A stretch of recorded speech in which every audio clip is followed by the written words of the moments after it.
yang terkenal dengan orang-orang yang menyembah berhala dan hidup dalam imoralitas. Mereka menganggap aku gila. 7 roh jahat menguasai aku. Aku dijauhi. Aku dibuang oleh masyarakat. Tidak ada satupun orang yang berani menyapa aku. Bahkan mereka menatapku dengan sinis. Mereka pun terkadang menatap aku dengan ketakutan. Kegelapan menjadi menjana bagiku. Sampai aku berdiri. Tatapan mataku tak pernah ada yang lain. Hanya kasih yang membebaskan. Tapi kalian semua tidak mengerti. Tidak. Ketika semua orang berlari, ketakutan dan bersembunyi, hanya aku yang berada di sana. Aku melihatnya tergantung di kayu salib.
Terpujilah Allah dan Bapa Tuhan kita Yesus Kristus, yang karena rahmat-Nya yang besar telah membuat kita lahir kembali melalui kebangkitan Yesus Kristus dari antara orang mati kepada hidup yang penuh pengharapan. Demikianlah firman Tuhan, berbahagialah bagi setiap kita yang mendengar dan juga memelihara dalam hidup kita setiap hari. Yang membuat kita bersuka-cita apa aja? 1. Emang ada apa dengan kesehatan? Hah? Kalau sakit kita nggak sampai di tempat ini ya. Kalau sakit kita cuma bisa bengong-bengong di kasur ya. Tapi kalau kita sehat kita bisa apa? Bisa ke GKI Kuitang, bisa apa lagi? Bisa jajan bakso. Yang kedua, apa sih yang membuat kita bahagia?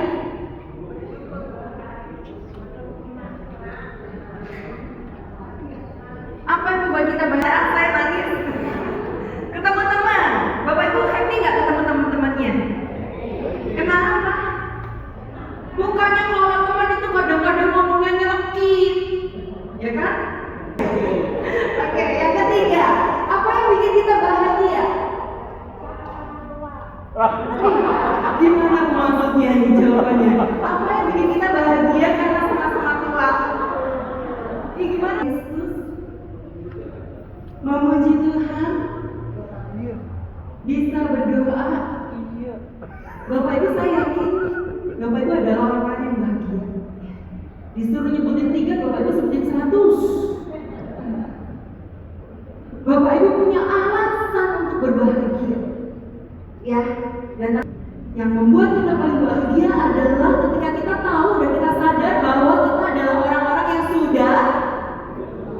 ditebus, diselamatkan.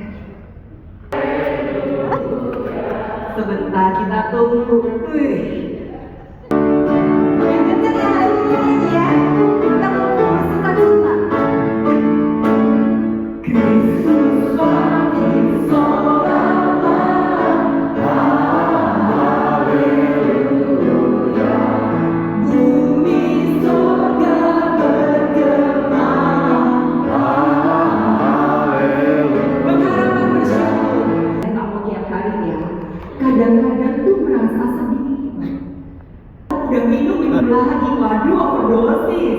Apalagi Lupa kalau udah menikah. lupa kalau udah menikah. Ya astaga. Wah ini kacau nih. Gimana nih? Saya jadi bingung. Lupa kalau udah punya pasangan gitu ya. Berangkat ke rumah sakit bareng-bareng kontrol berdua pulang sendiri. Istrinya ketinggalan. Ya ampun. Aduh, tolong Bapak Ibu yang masih punya pasangan gandeng tuh erat-erat, rapat-rapat yang ada bersama dengan saya. Dan yang kedua, kebangkitan Kristus membuat kita jadi orang-orang yang berpengharapan. Pengharapan itu kayak roda Bapak Ibu. Yang ada pergumulan. Kalau di usia Bapak Ibu masalahnya apa sih? Selain kesehatan, selain kesepian, apalagi ada nggak yang takut mati? Minta Tuhan jamah. Dan kita percaya tepat pada waktu yang Tuhan tentukan.